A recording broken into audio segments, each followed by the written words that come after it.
सन 1960 में जब लोग आसमान की तरफ शुक्र ग्रह को देखते थे तो वो किसी भी तारे से कहीं ज्यादा चमकीला दिखाई देता था।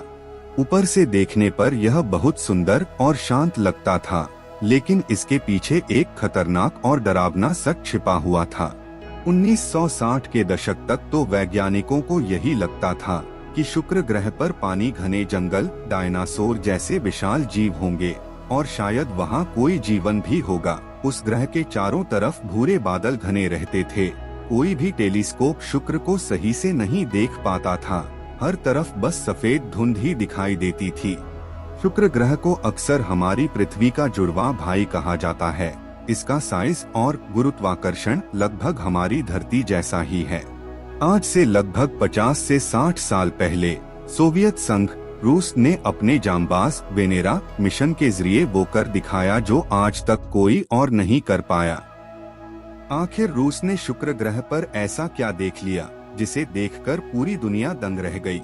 बात 1960 के दौर की है, जब अंतरिक्ष में जाने की रेस शुरू हुई थी। उस वक्त अमेरिका का पूरा ध्यान चांद पर पहुंचने पर था।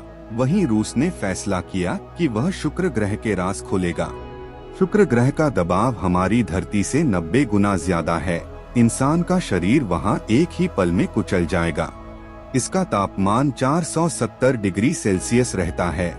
शुरुआत का सफर आसान नहीं था। कई मिशन फेल हुए, कभी रॉकेट बीच में ही फट गया तो कभी धरती से उसका संपर्क टूट गया। सन 1961 में जब उन्होंने अपना पहला स्पेसक्राफ्ट भेजा तो वह रास्ते में ही कहीं खो गया। लेकिन रूसी वैज्ञानिक हार मानने वालों में से नहीं थे। उनका लक्ष्य बिल्कुल साफ था। उन्हें हर हाल में शुक्र ग्रह की मिट्टी को छूना था। वहां की भयंकर गर्मी से बचाने के लिए वैज्ञानिकों ने वेनेरा स्पेसक्राफ्ट को खास तरह के मजबूत मेटल्स से बनाया। फिर आया 15 दिसंबर 1970। वेनेरा 7 ने शुक्र ग्रह पर सफलतापूर्वक लैंड किया। हालांकि उतरते वक्त उसका पैराशूट थोड़ा फट गया था, लेकिन फिर भी वह सही से लैंड कर गया। वहां से जो सिग्नल धरती पर आए उन्होंने पूरी दुनिया को हैरत में डाल दिया। वह स्पेसक्राफ्ट वहां सिर्फ 23 मिनट तक ही जिंदा रह सका, क्योंकि शुक्र की भयंकर गर्मी और दबाव ने उसे पिघलाना और कुचलना शुरू कर दिया था। लेकिन उन 23 मिनटों में ही उसने यह साबित कर दिया कि शुक्र ग्रह वाकई एक नर्क है।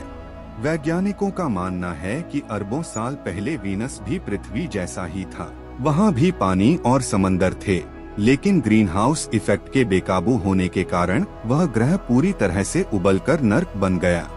असली धमाका तो तब हुआ जब वेनेरा 9 ने वहां से पहली तस्वीर धरती पर भेजी। लोग तो यही सोच रहे थे कि शायद वहां पानी होगा या घने जंगल होंगे, लेकिन उन तस्वीरों ने सारे भ्रम तोड़ दिए।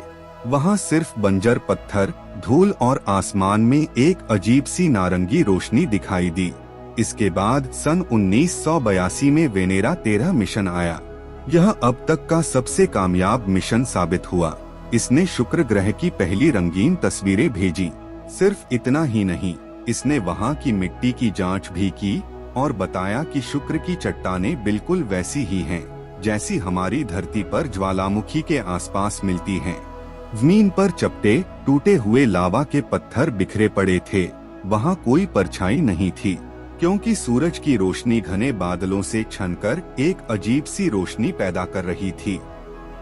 न कहीं पानी की एक बूंद, न हवा की कोई राहत देने वाली लहर, बस मौत जैसा सन्नाटा और भयानक गर्मी।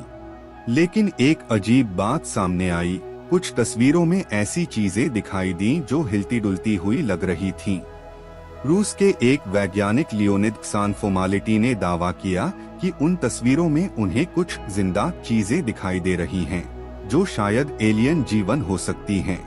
हालांकि नासा ने इस बात को खारिज कर दिया और कहा कि वह सिर्फ कैमरे का कवर या कोई पत्थर था। लेकिन यह रहस्य आज भी रहस्य ही बना हुआ है।